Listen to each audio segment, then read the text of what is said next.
प्रणाम भाई, हम अंकित सिंह, हमारे चैनल के नाम बा DNR रिएक्ट्स। रउरा सब तो जानते बानी, इतना कहे के जरूरत नहीं है भाई। गाना आइल बा थोड़ी से शुरुआत, ठीक बा। स्त्री 2 के जो सॉन्ग आइल रहा हमनी के हिंदी में, जो ट्रेंडिंग पे चलत रहा, ठीक बा, ओकरे सॉन्ग भोजपुरी इंडस्ट्री में तो जानते भाई जा कैसन सॉन्ग शूट होला। आंखों से नशा से लेके आए भोजपुरी सॉन्ग में थोड़ी से शुरुआत हो गई बा। गाना आइल बा सारे गाना हम भोजपुरी चैनल पे, यूट्यूब पे, ठीक बा। गाना के नाम बताइए देनी। सिंगर जो भवन समर सिंह और नेहा राज, म्यूजिक अभय बाबा, writer Pankaj Pawan and Bittu Sharma, feet में एंजल लीजा बड़ी, जो फीट में उनका साथ है, जो वीडियो में बड़ी देखिएगा तनी इनको ठुमका गलत हो गई, माफ करिए। वीडियो डायरेक्टर में आशीष सत्यार्थी, उतना का देगा। डीजे में रोहित सिंह, ठीक बा। उतना का देगा मी के देखे कि सॉन्ग कैसन बा, मी के कैसन फील आवता, हमी के मजा आवता कि ना, ठीक बा। और वीडियो भाई लेट हो गया भाई, हमारे एक सप्ताह से वीडियो बा हमारे नजर में ना रहा है। हम थोड़ा सोचत रही कि बॉडी वॉडी बनाई, इसलिए जिम कर रही ले लेनी। यहाँ पे मोच थोड़ा सा हाथ में तकलीफ हो गई बा, दर्द बा, ठीक बा। सॉन्ग के देखे के और देखे कैसन सॉन्ग हम के बिना देरी करे स्टार्ट करेंगे। सुर में गाना सीखिए पाधानीसा ऐप के साथ। AI powered personal music teacher from Saregama.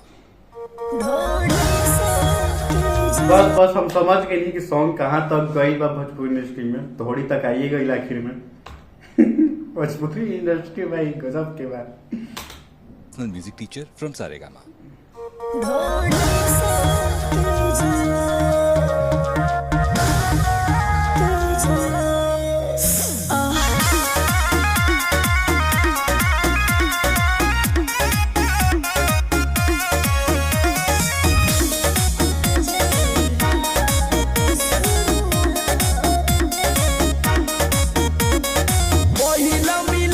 और हाँ भाई, समर सिंह भैया के जो सॉन्ग बा वो इस चैनल पे पहली बार हम शूट करता नहीं, हमारा लगा तो पहली बार ही है, ठीक बा। इनका और भी बहुत सारा हिट सॉन्ग बा भोजपुरी इंडस्ट्री में, ठीक बा। चलो ठीक बा, स्टार्ट करे के का उतना झमेला में पड़ेगा, आप लोग भी इग्नोर करम जा। अगर बैकग्राउंड की जो साउंड आवत हो की तो ओकरा इग्नोर करम जा। पहिला मिलन हवे पहिले हरतिया, ककरी कैसे काम करे ना मतिया, अरे कुछ बतावा। पहिला मिलन हवे पहिले हरतिया, ककरी कैसे काम करे ना मतिया। होठ पे जान सुबह सा होठों से लीजिए, अच्छा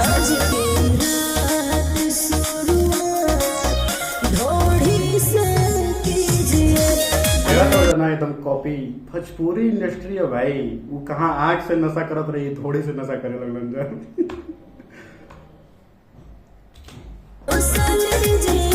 अच्छा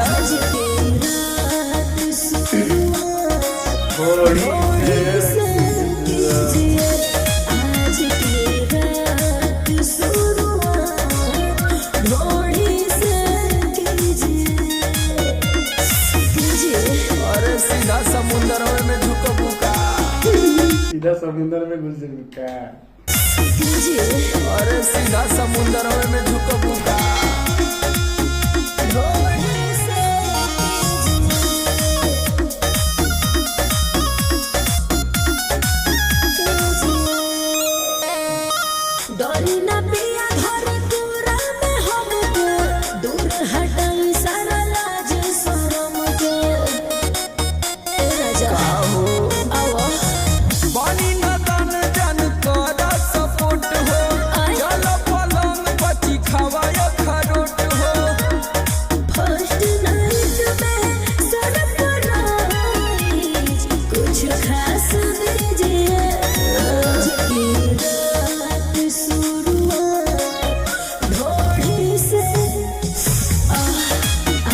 आवाज किसन किसन होता है यार एकदम।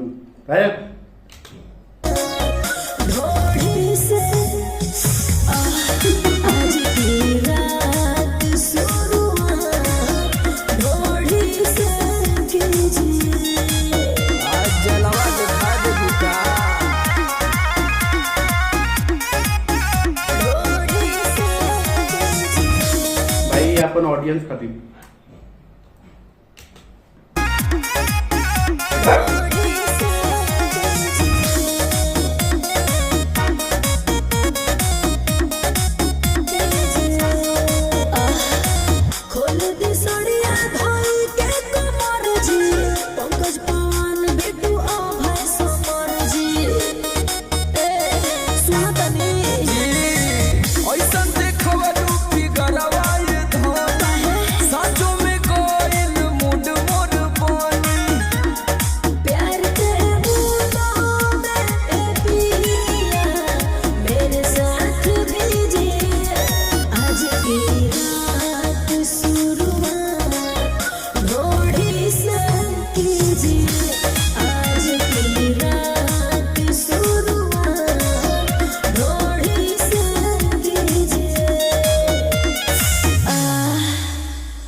ठीक है भाई, आप लोग देख लीजिए ना भोजपुरी इंडस्ट्री के बचूरी में कैसन लगा था, मतलब गाना बुरा ही नहीं करो, ठीक ठाक बा, ठीक बा।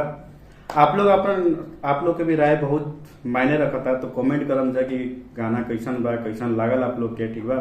हमारा तो ठीक ठाक लागल। हम तो बोल ही रही कि बॉलीवुड में जो गाना आयल बा ओकर कॉपी तो है ही बा, अब हमारा ना पता रहे कि थोड़ी तक चल जाई ठीक बा, तो आप लोग अपना अपना राय बताई जा। और भाई हाँ, हम 3-4 दिन बाद मिलम, हम कुछ जरूरी काम से जाता नहीं। अगर आप लोग गेस कर सकम जा तो जरूर करम जा कि हम इस सीजन में कहाँ जाते हो जरूरी काम से, जाई बहुत जरूरी बा, ठीक बा। आप लोग ऑडियंस के ध्यान रखते हुए हम 3-4 को वीडियो शूट कर ले भाई, आप लोग अतिन डलात रही, आप लोग देखम जा, सपोर्ट करम जा। और हाँ भाई, हम 100 सब्सक्राइबर के बहुत नजदीक में बानी, तो हम इतना भरोसा तो आप लोग पे करते बनी, बोल भी सके नहीं। 100 सब्सक्राइबर जल्दी जल्दी करा जा, कुछ अलग देखे के मिली, अलग जोश के साथ मिली, ठीक बा। और आप लोग के कमेंट बहुत मैंने रखा था, ओकरा से मोटिवेशन मिली हमरा, और जोश के साथ वीडियो बनी, ठीक बा। इस सब बात पे ध्यान रखिए जा, और हमारा छोटा सा मेहनत पर शेयर जरूर करिए जा, ठीक बा। हम चलत नहीं भाई, फिर मिलत नहीं अगला मुलाकात में।